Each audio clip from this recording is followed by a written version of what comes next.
Sir आपको uniform के अंदर एक सेंटेंस कहा गया, एक political statement, just one sentence इतना ज़्यादा ट्रिगर कर रहा है।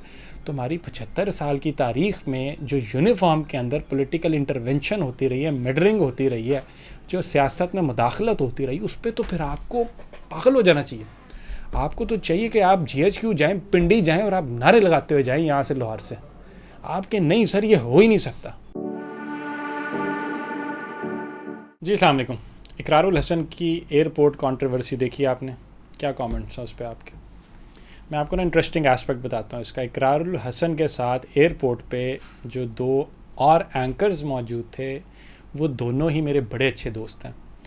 अब जो राइट साइड पे इकरारुल हसन के खड़े हैं वो सफदर अली हैं। सफदर एक बड़े अच्छे एंकर हैं, बड़े ही अच्छे व्यू आर्टिस्ट हैं, मेरा बड़ा अच्छा दोस्त है, बड़ा अच्छा ताल्लुक़ है उससे। और उसके लेफ़्ट पे जिनके फ़ोन से वीडियो रिलीज़ हुई या लीक हुई, वो इरफान बशीर है। वही मेरा बड़ा अच्छा दोस्त है और वो GNN पे भी मेरा कोलीग भी रहा है, बल्कि एक साल हमने इकट्ठे काम भी किया। तो मैं आपको स्टोरी बताऊंगा कि एक्चुअल स्टोरी है क्या। मेरी दोनों से बात हुई है, सफदर से भी हुई है और उससे भी हुई है। लेकिन उस स्टोरी के बाद मैं आपको अपना एनालिसिस दूंगा कि क्या हम इसको जस्टिफाई कर सकते हैं जो कुछ हुआ, या नहीं कर सकते। मेरी ज़ाती राय है कि इसको जस्टिफाई नहीं कर सकते। एंड इसके अंदर एक स्ट्रक्चरल हिपोक्रेसी मुझे नज़र आई। इसके अंदर मुझे लीगल फ्रेमवर्क से कुछ लूप होल्स नज़र आए। इसके अंदर मुझे कॉन्स्टिट्यूशनल फ्रेमवर्क से भी कुछ गलतियां नज़र आई इकरारुल हसन साहब की जानिब से। तो हम उसको भी डिस्कस करेंगे।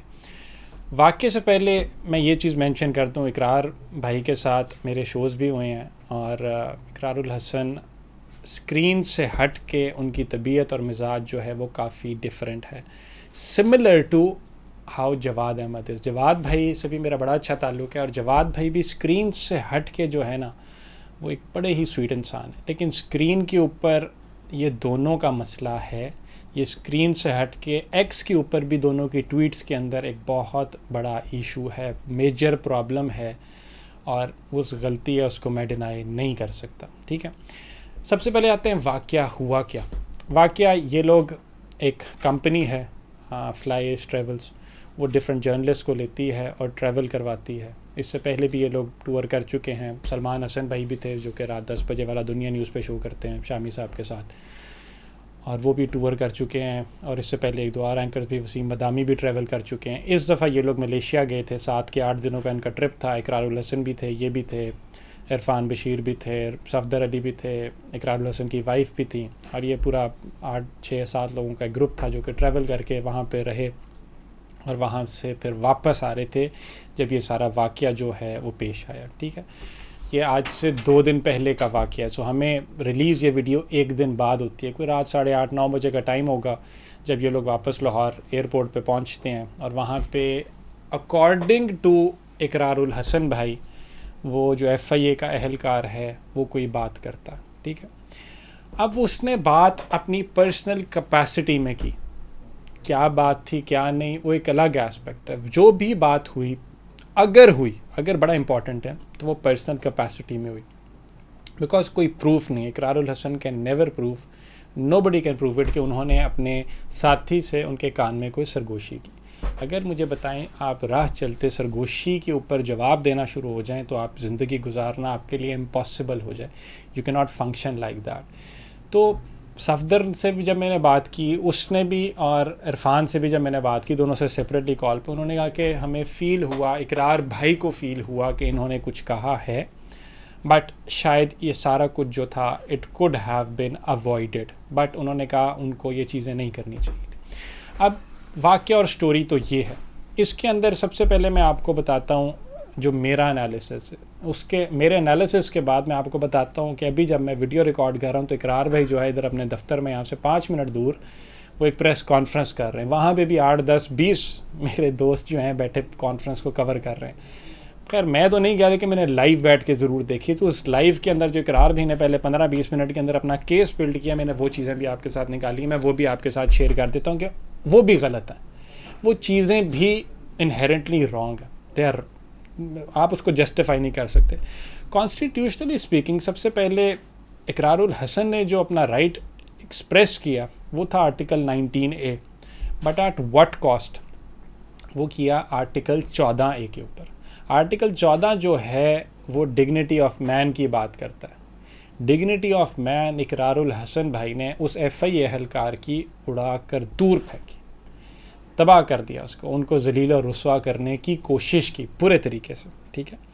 दूसरी चीज़, राइट टू प्राइवेसी हमारा कॉन्स्टिट्यूशन हमें देता है, ये एक बेसिक ह्यूमन राइट है। इकरारुल हसन भाई ने जब फ़ोन निकाल के उसके चेहरे के ऊपर जाके ज़ोर ज़बरदस्ती उसकी वीडियो बनाई तो वो राइट टू प्राइवेसी को ब्रीच किया इकरारुल हसन भाई ने, ठीक है। तो ये कॉन्स्टिट्यूशनली स्पीकिंग ये जो भी इक़दामात उठाए इकरारुल हसन भाई ने वो गलत हैं। ये हरासमेंट के ज़ुमरे के अंदर आता है।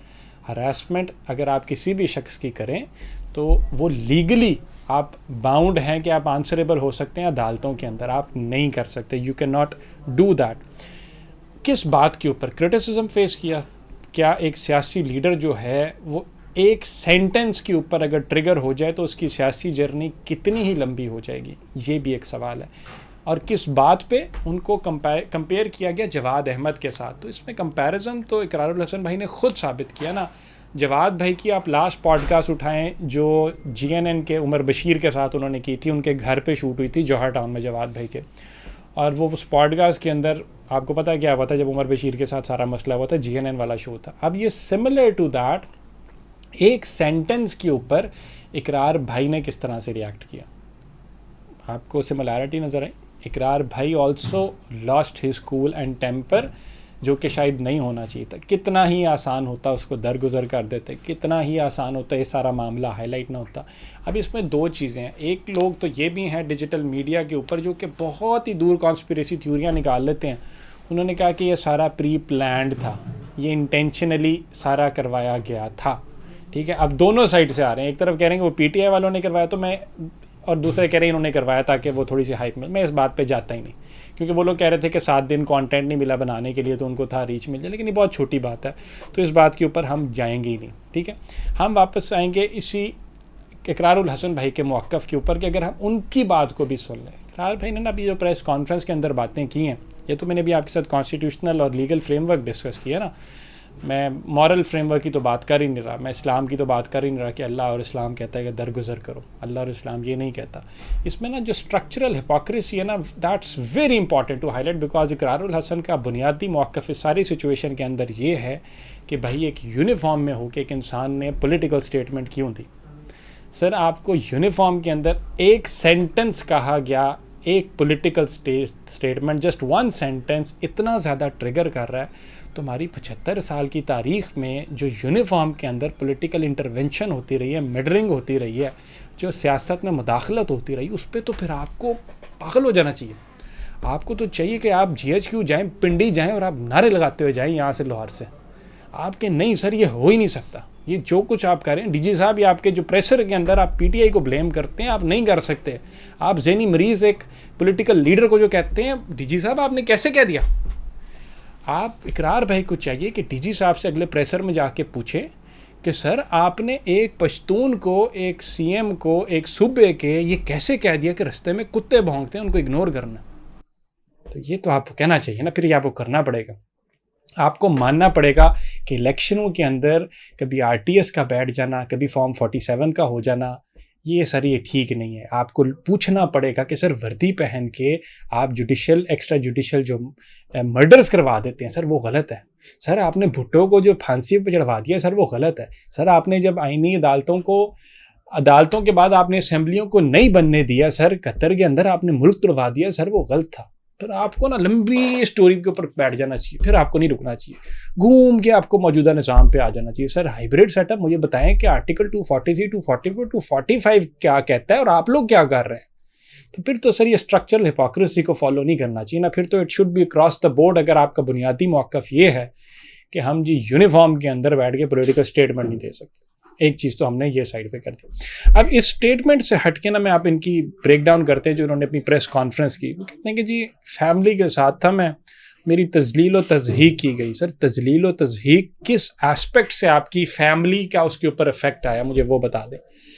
शाहज़ेब खानज़ादा अपनी फैमिली के साथ मौजूद थे, उन्हों के साथ जब ये बात हुई मैंने कहा उनकी फैमिली मौजूद थी, सर कंडेम किया उसको। क्यों? क्योंकि अगला बंदा कैमरा लेके उनके मुंह पे आके खड़ा हो गया था while her wife was present, उनकी वाइफ कह रही थी छोड़ दो शाहजेब, छोड़ दो शाहजेब, ठीक है। और वो शाहजेब ने बड़ा कामली इज्जत के साथ जवाब दिया और चले गए, सबने सपोर्ट किया। सर यहाँ पे आप कह रहे हैं मैं फैमिली के साथ था, मेरी तजलील व तजहीक की गई, फैमिली किस तरह से आ गई? ये फैमिली तो काउंट नहीं होता कि एक बंदे ने सरगोशी में कोई और बात की और वो आपको लगा कि आपकी फैमिली की तजलील व तजहीक की गई। आई डोंट थिंक सो, ये मेरा नहीं ख्याल।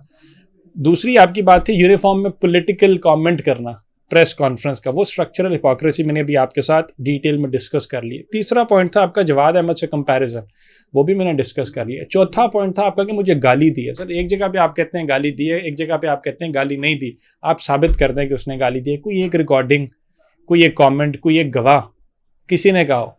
क्योंकि मेरे जो दो साहबों से बात की है, दोनों में से किसी को गाली की आवाज़ तो नहीं आई। तो पता नहीं सर, अब आपको अगर आई है तो फिर it's your words against his, तो उसके अंदर तो कोई लीगल मौक़िफ़ आप नहीं मेरा ख्याल है बिल्ड कर सकते। फाइन उससे आगे बढ़ते हैं तो आप कहते हैं जी कुरान पर हाथ रख कर बताएं। इकरार भाई एक सियासतदान होते हुए, अब तो आप सियासतदान है ना, you are not a journalist any more, तो आपका वो सफ़र तो ख़त्म हो गया। तो उसके अंदर कुरान और ये इस्लामिक टच कहाँ से आ गया? जिन लोगों से आप इतना दूर भागते हैं उन्हीं वाले काम अपना रहे हैं, वही इस्लामिक टच की बात करें, कुरान पर हाथ रख कर बताएं। इतना तमाशा लगा दी जो कि आप इजीली दरगुजर कर सकते थे। जिस कुरान पर आप हाथ रखने की बात कर रहे हैं वही कुरान ये दर्ज देता है कि दरगुजर करो, लेकिन आपने वो नहीं किया। फाइनली उसके बाद ना आपका जो सबसे चीज़ मेरे दिल को दुखी, जिसने मुझे बहुत बुरा फील हुआ, जिसके अंदर आपका जवाद भाई से कंपैरिजन और ज़्यादा क्लोज नज़र आया। वो पता क्या था, आपने कहा अपनी भी प्रेस कॉन्फ्रेंस के अंदर कि मैं इमरान खान कभी भी नहीं हो सकता, मैं उन जितना पॉपुलर भी नहीं हो सकता या उन जैसा नहीं हो सकता, क्योंकि मैंने अपनी बेटी को डिसोन नहीं किया। उसके बाद आप कहते हैं ना ही मैंने 5 बच्चों की माँ को फंसाया है। अरे क्या बात है, आप अभी आगाज़ आपकी प्रेस कॉन्फ्रेंस का अपने दिफा में ये था कि फ़ैमिली की साथ था, तजलील व तजहीक थी, और आप अगले की फ़ैमिली के अंदर अगले की बेटी जो है या नहीं है हमें क्या पता क्या नहीं है, आप अगले की 5 बच्चों की माँ के साथ जो उनका जायज़ निकाह है, जिसका हक उनको अल्लाह ने दिया, अल्लाह के रसूल ने दिया है, आप उनसे वो बात कर रहे हैं कि 5 बच्चों की माँ के साथ मैं भगा के नहीं सर, भगाया नहीं है सर, निकाह किया, मर्ज़ी से किया। इद्दत के निकाह वाली फिर बातें भी आपने साथ ही ऐड कर देनी थी, अगर इतनी ही हम नीचे चले गए। तो आई थिंक ये सारा कुछ नहीं होना चाहिए था। ये very easily it should have been avoided, it can never be defended.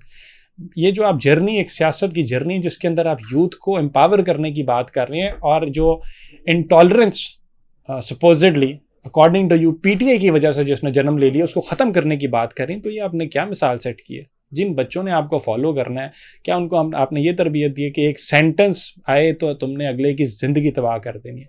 अब इनमें से एक साथी ने जो आपके साथ मौजूद थे वो कह रहे हैं कि आपने मुझसे नकवी से जब रब्ता किया है, तो सपोजिडली, अभी मुझे नहीं पता कंफर्म है कि नहीं, वो कह रहा है जो आपके साथ था कि उसकी नौकरी भी जा चुकी है। सर क्या आप ये बर्डन लेके सारी ज़िंदगी गुजार लेंगे? मैं नहीं गुजार सकता सर कि मैं किसी को फ़ोन करवाऊँ कि जी इसको नौकरी से उतरवा दें, या मैं करूँ। अब वो आपने, उसने पता क्या आपके दिफा में हक़ में क्या बात की है कि आपने कहा था यार ये वीडियो हमने बना ली है, ये पूरे एयरपोर्ट पे तमाशा लगा दिया है, पूरे एयरपोर्ट के कैमरेज पे रिकॉर्ड होगी, हमारे 20 कैमरों पे रिकॉर्ड होगी, लेकिन हम इसको रिलीज़ नहीं करेंगे ताकि नौकरी ना चली जाए। क्या आपने हाई ग्राउंड लिया? दूसरा आपके उसने हक़ में पता है क्या बात की कि मैं जाते टाइम, हम लोग जब जाते हैं टूर्स पे तो हम लोग अपना प्रोटोकॉल लेते हैं। आपने कहा प्रोटोकॉल मैं नहीं लूँगा, मैं लोगों में से गुजर के जाऊँगा। तो अब आपके नाक़िद कह रहे हैं क्योंकि आपको, आपके अंदर नार्सिसिस्टिक ट्रेट है जिसकी वजह से आप लोगों से जाके मिलना चाहते हैं, आपको अच्छा लगता है कि लोग आपको प्रेज़ करें, बट अगर आईना दिखाया जाए तो गुस्सा कर जाते हैं। अब ये सारी बातें डिजिटल मीडिया पे हो रही हैं। मैं तो कॉन्स्टिट्यूशनल लीगल फ्रेमवर्क की बात कर सकता था, मॉरल हाई ग्राउंड की बात कर सकता, दैट इज़ माई एनालिसिस। मैं आपकी अपनी स्पीच को ब्रेक डाउन कर सकता था, वो मैंने किया जाके, बट जितने मुँह उतनी बातें, तो लोग अब बातें तो करते रहेंगे ना। So but highly distasteful, it should not have been done, but I'll repeat, personal capacity में जब आप मिलते हैं तो they are all together different beings. I am not sure कि ये एक्स के ऊपर जाके कौन नैरेटिव देता है, किसने कहा है कि आपने जाके ऑल टुगेदर इस एतबार से बैशिंग करनी है, बिकॉज इतना ईवल, इतनी नफरत जब मेरी आपसे मुलाकात हुई है तो मुझे नहीं नज़र आई, मुझे वो इतनी नेगेटिव एनर्जी नज़र नहीं आई, आपकी 20 साल शायद सहाफ़ती करियर में भी नज़र ना आई हो। क्योंकि बहुत से लोग ये भी आर्ग्यूमेंट प्रेजेंट कर रहे थे कि जिस तरह से आप लोगों के घरों के अंदर छापे मारते थे वही ये दारुल मकाफाती अमल हुआ, लेकिन आई डिसएग्री विद दैट। मैं कहता हूँ वो एक लार्जर कॉज के लिए था, it was for a greater good. आप अपनी मार भी खाई आपने, वो सारा कुछ अच्छा किया, लेकिन sir please, that this needs to stop right here. As a political leader, you, including Jawad bhai, will have to find a way forward जहाँ पे आप criticism को face कर सकें, because जब आप कीचड़ उछालेंगे और आप कांच के महल के अंदर अपना घर बसाएंगे, सर एक पत्थर से उसके भी टूटने का खतरा तो है. Thank you.